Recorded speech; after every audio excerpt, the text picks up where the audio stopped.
నేను అన్నిళ్ళకి వెళ్ళి ఆడ ఎదురుగ్గా నిలబడి ఇంటి ముందర అడిగేవాడిని, అన్నం అడిగేవాడిని మా అమ్మతో పాటు.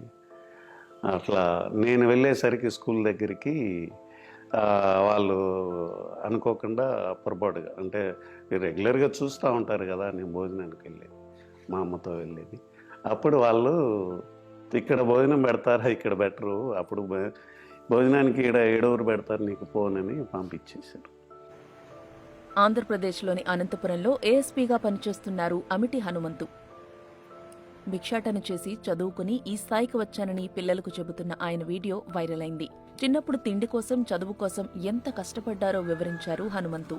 కూలి పని ఉంటేనే జరుగుతుందండి భోజనానికి. కూలి పని లేదంటే మాకు ఇంకా భోజనానికి కష్టమైపోతుంది.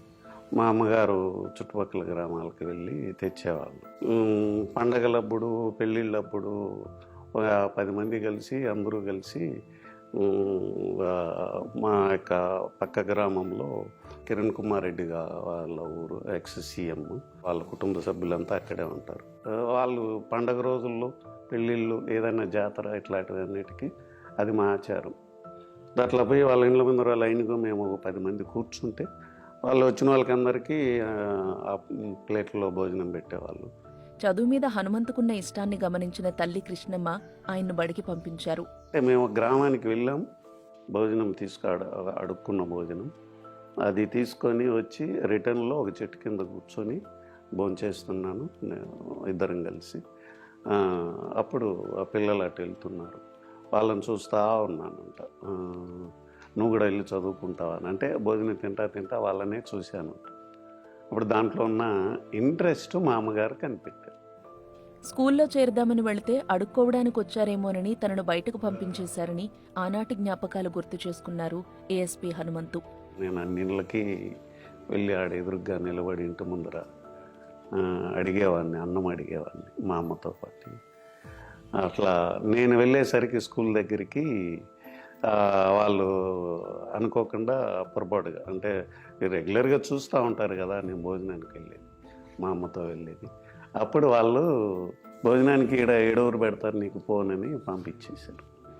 పంపించేస్తే మనం రొటీన్గా ఇట్లా అనుకో ఉంటారు, వాళ్ళు అన్నం అడగడానికి వచ్చినారని అనుకో ఉంటారు. మళ్ళీ వెళ్దూలే, రేపు వెళ్దాంలేనని మా అమ్మగారు పక్కన ఒక పలక తీసుకొని వేరే వాళ్ళని మళ్ళా తీసుకుపోయి పలక చేతిలో పెట్టించి నిలబెట్టించు.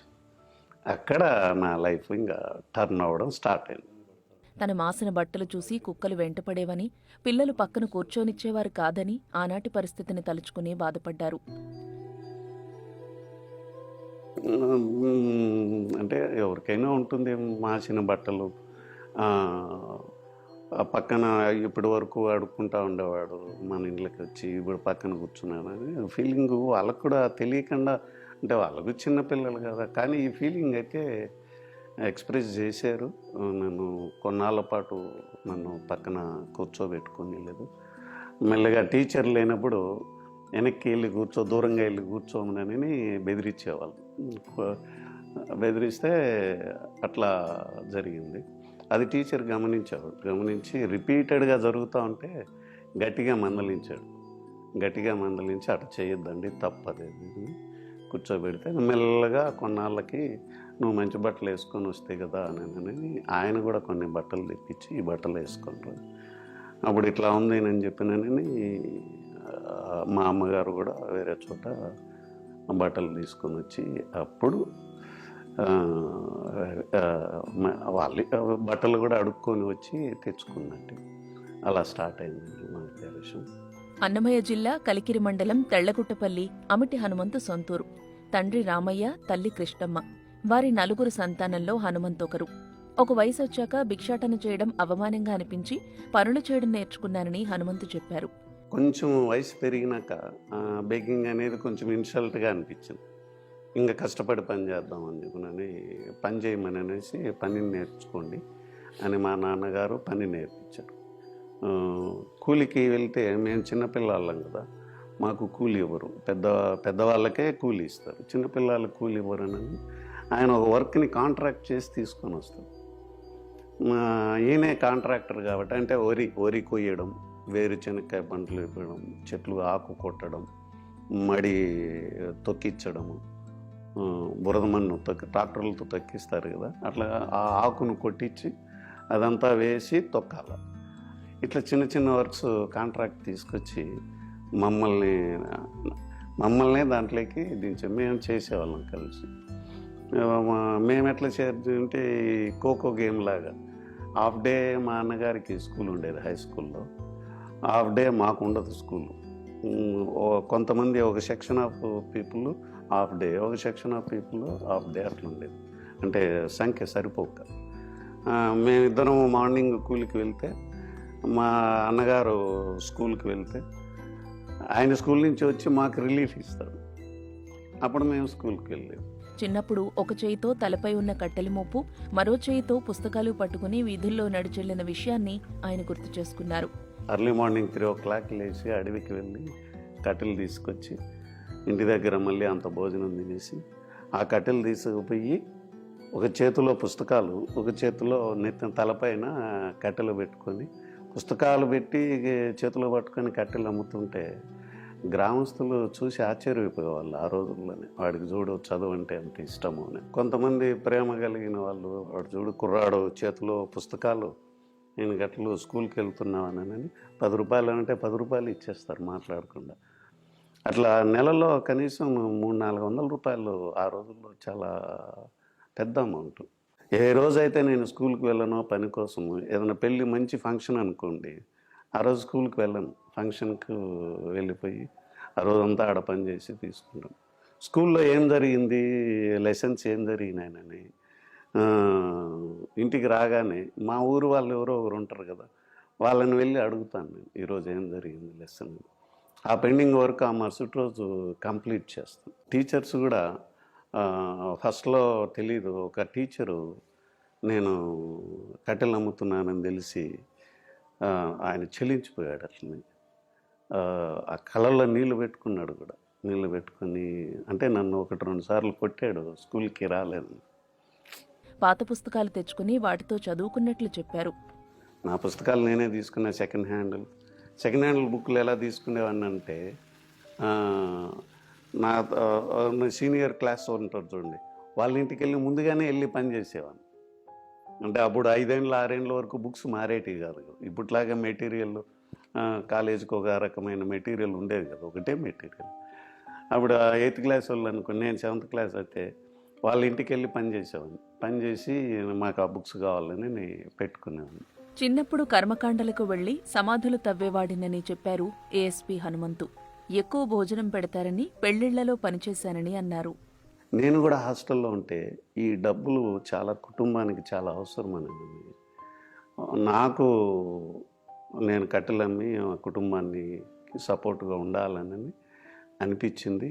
నేను ఆ వృత్తి కంటిన్యూ చేశాను. ఇంకా పెళ్ళిళ్ళకు వెళ్ళడం, కర్మకాండలు, ఏ ఫంక్షన్ అన్నా కానీ, లేడీస్కి ఫంక్షన్ చేస్తారు, ఆ ఫంక్షన్కి వెళ్తాను. కర్మకాండలు చేస్తారు, ఆ ఫంక్షన్కి వెళ్ళి పని చేస్తాను. పని ఎందుకు పని చేస్తానంటే, లాస్ట్లో పని అయిపోయాక ఎక్కువ భోజనం పెడతారు. ఆ భోజనం కోసము ఇంటి దగ్గర మా వాళ్ళు ఎదురు చూస్తూ ఉంటారు. నాకు అలవాటు అయిపోయింది. మా అన్న వెళ్ళలేడు, ఆయనకు సిగ్గు. మా తమ్ముడు వెళ్ళలేడు, నేను అలవాటు పడిపోయాను. హనుమంతు మదనపల్లిలో డిగ్రీ చేశారు. 1991లో హైదరాబాద్లో ఆర్మ్డ్ రిజర్వ్ ఎస్ఐగా ఎంపికయ్యారు. గ్రేహౌండ్స్, టీటీడీ విజిలెన్స్, వివిధ జిల్లాల ఆర్మ్డ్ రిజర్వుల్లో పనిచేశారు. చిన్నతనంలో తానెదుర్కొన్న వివక్ష, గ్లాసులో కాకుండా కొబ్బరి చిప్పలో మంచినీళ్లు తాగిన రోజులు తనలో పట్టుదలను పెంచి ఈ స్థాయికి తీసుకొచ్చాయని చెప్పారు హనుమంతు. నేను చెట్లు, వరి వేరుచెనక్కాయ పంటల్ని 1 ఎకరాన్ని కాంట్రాక్ట్ తీసుకున్నా. నేను ఒక్కనే ఆ చెట్లు విడిపించేయాలి, లాగేసి అన్నీ కుప్పేసుకుంటూ పోవాలి. ఆ కాంట్రాక్ట్ చేస్తుంటే మధ్యలో దాహం వేసి ఎవరైతే నాకు ఆ పని ఇచ్చారో ఆమెను నీళ్ళు అడిగాను. నీళ్ళు అడిగితే ఆమె ఇంటి చుట్టూ తిరుగుతుంది. ఎందుకమ్మా నీళ్ళు అడిగితే ఇంటి చుట్టూ తిరుగుతున్నావు, నాకు నీళ్ళు ఇవ్వనంటే, అదేనన్నా చెప్ప ఎత్తుకుతున్నా, చెప్ప దొరకలేదు. ఏమి ఇంట్లో గ్లాసులు లేవమ్మా నన్న, నీ గ్లాస్ ఇవ్వకూడదు కదా నీకు, అందుకని చెప్ప చూస్తున్నాను. ఆ చెప్ప ఇచ్చి ఆ చెప్పలో నీళ్ళు పోసింది. ఆ చెప్పతో తాగేటప్పుడు నేను బాధపడింది ఏదైనా ఉంటే ఆ రోజే. అంత కష్టం చేస్తాము వాళ్ళ దగ్గర, అంతేలేనా అంటే అప్పుడు కొంచెం బుద్ధి వచ్చిన వయసు కదా, పెద్దవాడిని అయ్యాను నేను. అది నాకు తెలిసి అది ఇంటర్మీడియట్లో అది జరిగిండేది. పోలీస్ ఉద్యోగం కోసం కూడా ఎంతో కష్టపడ్డానని ఆయన అన్నారు. నేను హైదరాబాద్కి ఉద్యోగానికి వెళ్ళింది కూడా అండి, అది చాలా గొప్ప ఇది. బస్టాండ్లో ఉన్నానండి, నాకు హైదరాబాద్ తెలీదు. బస్టాండ్లోనే పడుకున్నా, బస్టాండ్లోనే ఉన్నా. బస్టాండ్లో బెంచ్ మీద పడుకొని సెలక్షన్స్కి వెళ్ళాను.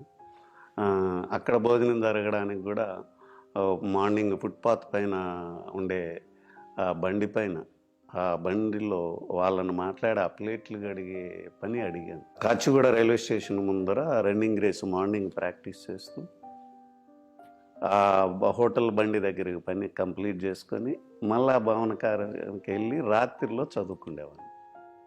హనుమంతు ఇద్దరు సోదరులు ప్రభుత్వ ఉద్యోగాలు సంపాదించారు. ఆయన తల్లి ప్రస్తుతం వృద్ధాప్యంలో ఉన్నారు. తండ్రి మరణించారు. పోలీస్ అయ్యాక తన సొంత ప్రాంతంలో విధులు నిర్వహించిన రోజులను ఆయన గుర్తు చేసుకున్నారు. నేను కిరణ్ కుమార్ రెడ్డి గారు సీఎం అయ్యి ఫస్ట్ విజిట్ నగిరిపల్లికి వస్తున్నప్పుడు సీఎంకి కాన్వాయ్ పెడతారు. ఆ కాన్వాయ్లో ఎస్కాట్ ఆఫీసర్ డిఎస్పీ ర్యాంక్ పెడతారు. నేను డిఎస్పీ తిరుపతి, నన్ను ఎస్కాట్ ఆఫీసర్గా పెట్టారు. అంటే వాళ్ళ ఇంట్లో నేను పనివాడిని, వాళ్ళ ఇంటికి నేను వాచ్మ్యాన్ని. ఒకప్పుడు వాచ్మ్యాను, ఇప్పుడు ఆయనకి సెక్యూరిటీ ఆఫీసర్గా వస్తున్నాడని ఆయనది ఫస్ట్ విజిట్కి నేనే సెక్యూరిటీ ఆఫీసర్గా వెళ్ళడం గ్రామంలో ఒక పెద్ద టాపిక్ అయిపోయింది. అదే న్యూస్ వేశారు పేపర్లో, ఆయన ఇంట్లో ఉన్న వాచ్మ్యానే ఆయనకి సెక్యూరిటీ ఆఫీసర్గా వచ్చాడని. అది చాలా థ్రిల్లింగ్ అనిపించింది. ఇంకా అప్పుడు నేను అక్కడ సెక్యూరిటీ ఆఫీసర్గా ఉంటే బయట విలేజ్ వాళ్ళందరూ నాకు తెలిసిన వాళ్ళు కదా, వాళ్ళు పొరపాటుగా రే హనుమంతు నన్ను లోపలికి తీసుకో, రే హనుమంతు నన్ను లోపలికి తీసుకొని చాలా కొంచెం ఇటీగా అనిపించేది. తన కథ విని కొందరు విద్యార్థులైనా స్ఫూర్తి పొందితే చాలు అంటున్నారు హనుమంతు.